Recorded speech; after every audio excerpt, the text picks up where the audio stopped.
So last week I made a video talking about the 15 worst trades that are currently taking place in the NBA right now. So basically they've happened over the last few years. Today, I want to do the opposite of that. We're going to talk about the 15 best trades or trades that have been pretty closely named to win-win trades. In your personal opinion, you may have a clear winner of these trades, and that is completely fine. But I just think all 15 of the trades that I'm going to talk about in this video, you can clearly look at them and they're not completely one-sided. There may be a winner, but both teams made out okay. So we're going to start off with a trade that happened before the 2024 trade deadline, and that was kind of a shocking one. It was in December of 2023, and that's when the New York Knicks traded away Emmanuel Quickley, RJ Barrett, and a second-round pick, which ended up being Jonathan Mogbo in the 2024 draft, in exchange for Precious Achiuwa, Malachi Flynn, and OG Anunoby. I think both these teams made out okay in this deal. Now, at the time, I definitely said that OG Anunoby was the best player overall in this trade, and I still stand by that today. I think Emmanuel Quickley was the most intriguing player in this deal as well. OG Anunoby for the Knicks has turned into a great complementary piece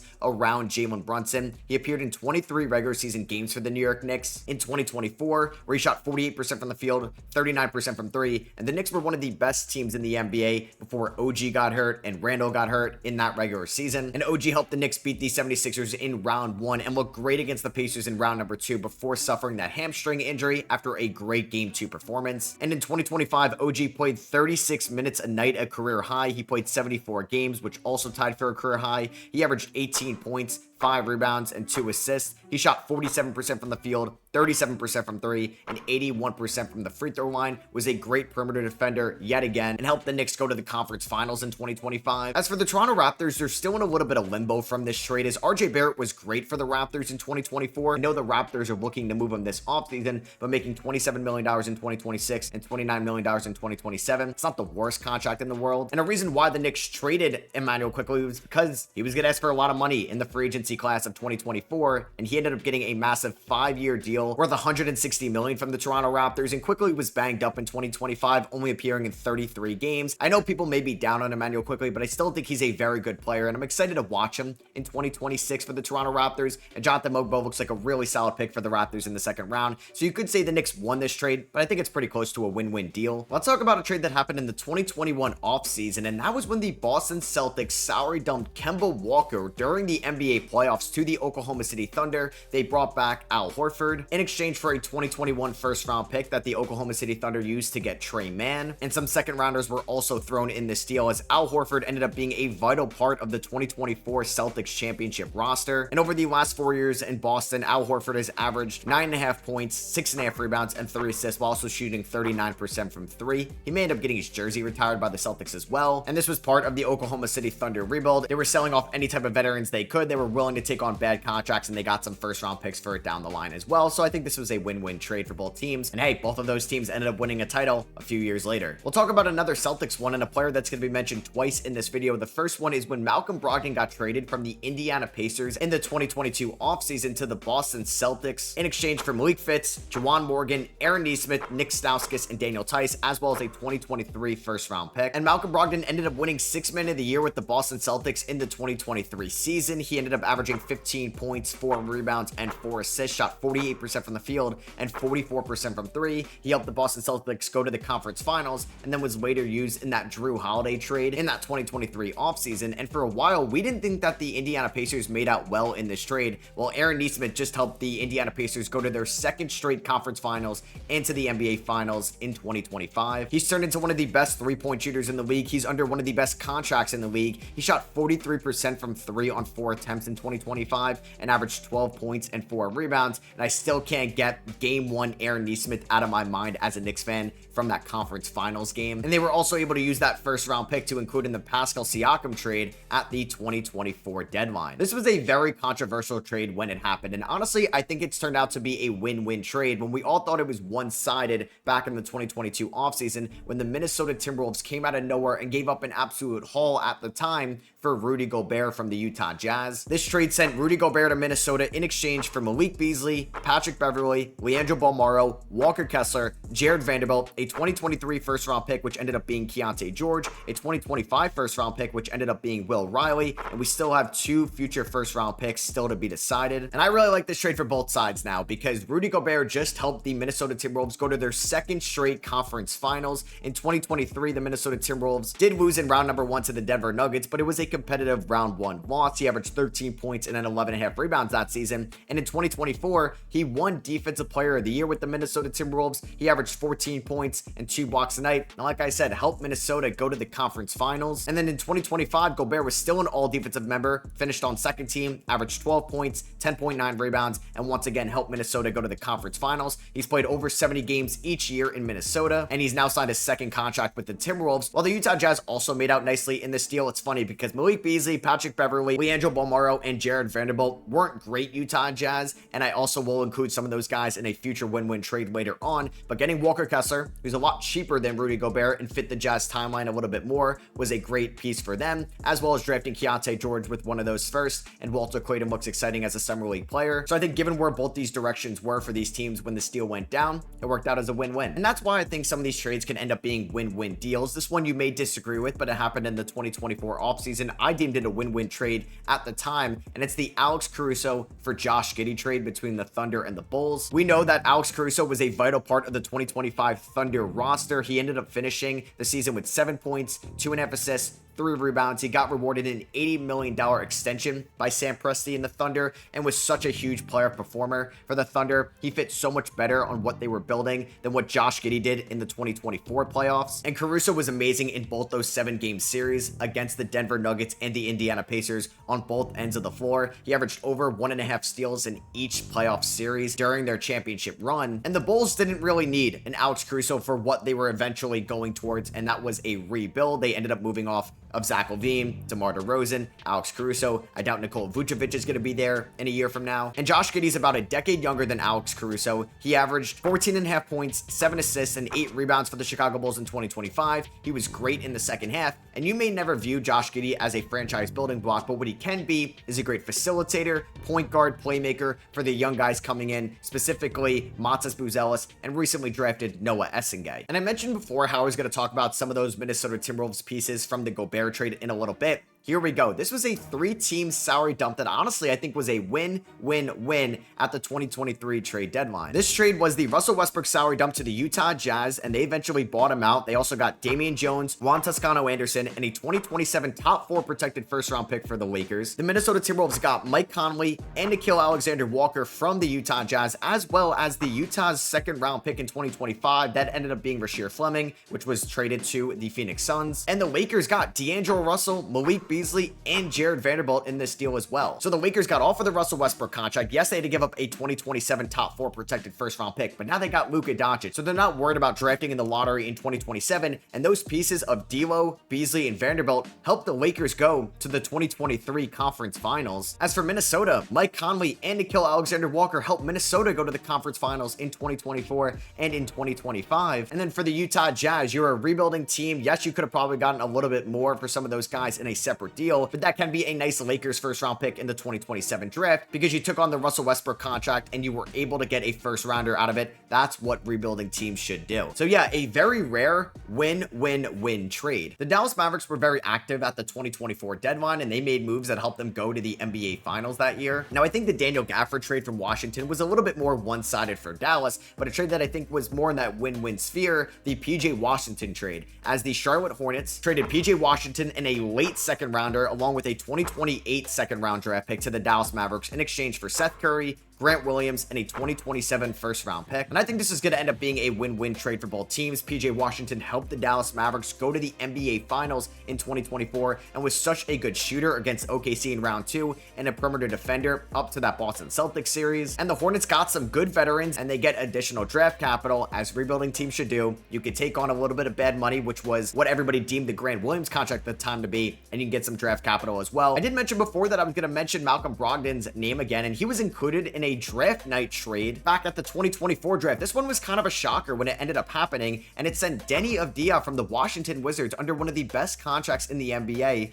to the Portland Trailblazers in exchange for Malcolm Brogdon, the 14th overall pick, a future first-round pick in 2029, and some additional second-round draft capital. As Deni Avdija was a great Portland Trailblazer in 2025, he improved on that breakout 2024 season. So over the last 2 years for Deni Avdija, in 147 games, he's averaging 16 points, 7 rebounds, and 4 assists. He shot 49% from the field, 37% from 3, and like I said, is under one of the best contracts in the NBA as well. He's making $14.3 million in the 2026 season, and that descends over time. A great building block for Portland right now. And Washington made out nicely in this deal as well, because they had Malcolm Brogdon, who they couldn't flip later on, but to make the money work, they needed to include him in the deal. But they also got that 14th overall pick, and they used it on Bub Carrington, who was one of the more exciting rookies last season. He played all 82 games, averaged 10 points, 4 rebounds, and 4 assists, and is still just 19 years old. And they got that swap from Portland, which is the second most favorable of a Portland Trailblazers, Milwaukee Bucks, or Boston Celtics first-round picks.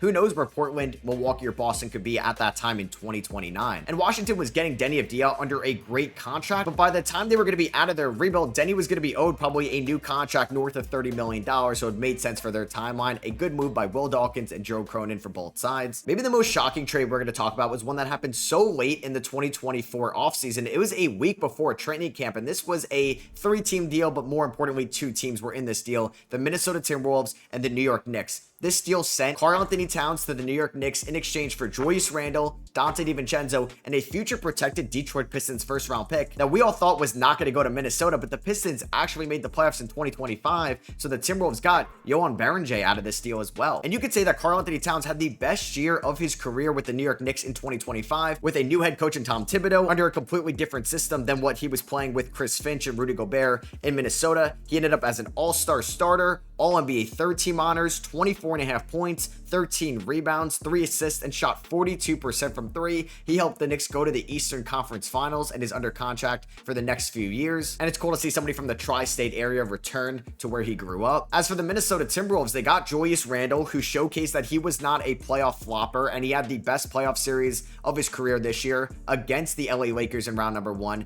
and against the Golden State Warriors in round number 2. He just signed an extension with the Minnesota Timberwolves over $90 million for the next 3 years, so he's going to be a Timberwolf at least for the rest of this decade. They got Dante DiVincenzo out of it as well, who's a great microwave scorer off the bench, and you got Johan Berenjay, who could be the replacement to Rudy Gobert in a few years. And after making this trade, they also made it to the conference finals as well. I'm going to say the words again, but it was another win-win deal. I thought this was definitely going to be one-sided for the Wizards when it happened, but it ended up being a good deal for both sides. It was at the 2022 trade deadline when the Dallas Mavericks kind of shockingly traded away Kristaps Porzingis with a 2022 second-round pick to the Washington Wizards for Davis Bertans and Spencer Dinwiddie. After making this trade, the Dallas Mavericks ended up finishing 52-30, 4th in the Western Conference. They beat the Jazz in round number 1 in 6 games. That was the Jalen Brunson performance. Then they upsetted the Phoenix Suns, who were the best team in the NBA, in 7 games in round number 2. So they made it to the conference finals after trading away Kristaps Porzingis. And Luka Doncic had better shot creators and shooters around him in Davis Bertans and Spencer Dinwiddie. And then Kristaps Porzingis would go on to have the best year of his career, you could say, in 2022 with the Washington Wizards, where he averaged 23 points,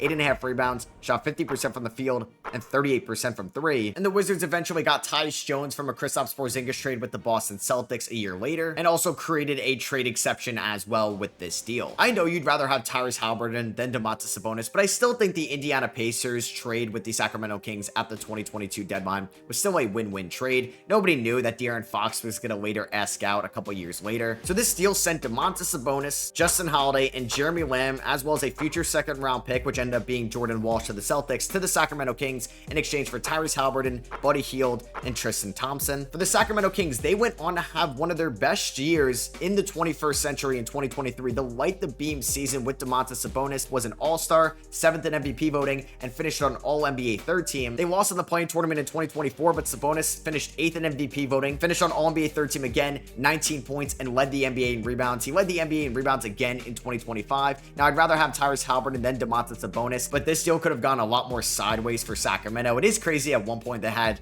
Tyrese Haliburton and De'Aaron Fox on the same team. As the Indiana Pacers, maybe they made out a little bit better in this deal, right? Tyrese Haliburton ended up being an all-star for the Indiana Pacers in 2023, averaging 20 points and 10 assists, fully breaking out, no longer playing with De'Aaron Fox. Then he finished on All-NBA third team in 2024, led the NBA in assists with 10.9, was an all-star yet again, and helped the Indiana Pacers go to the conference finals. And then in 2025, took the NBA by storm in the playoffs after finishing on All-NBA third team again, after a little bit of a slow start. He had an unreal game winner against Milwaukee in round 1, an unreal game winner against Cleveland in round 2, same thing against New York in game number 3, and yeah, in the finals in game 1 against OKC, hit that game winner as well. I believe if Haliburton didn't get hurt, they were actually going to win the 2025 finals. It is a shame he's out all of the 2026 season, but either way, you'd rather have Haliburton than Sabonis long term, although Sacramento still did okay in this trade. You could definitely say the Desmond Bane to Orlando or the Kevin Durant trades could end up being win-win over the next few years. And I just wanted to include one trade from this offseason. I'm going to talk about the Michael Porter Jr. Cam Johnson trade, where the Denver Nuggets sent away Michael Porter Jr. and an unprotected 2032 first for Cam Johnson, who I believe is going to be a lot better of a fit around Nikola Jokic than Michael Porter Jr. He's also making about $20 million less per year, which allowed Denver to go out and get Bruce Brown, Tim Hardaway Jr.,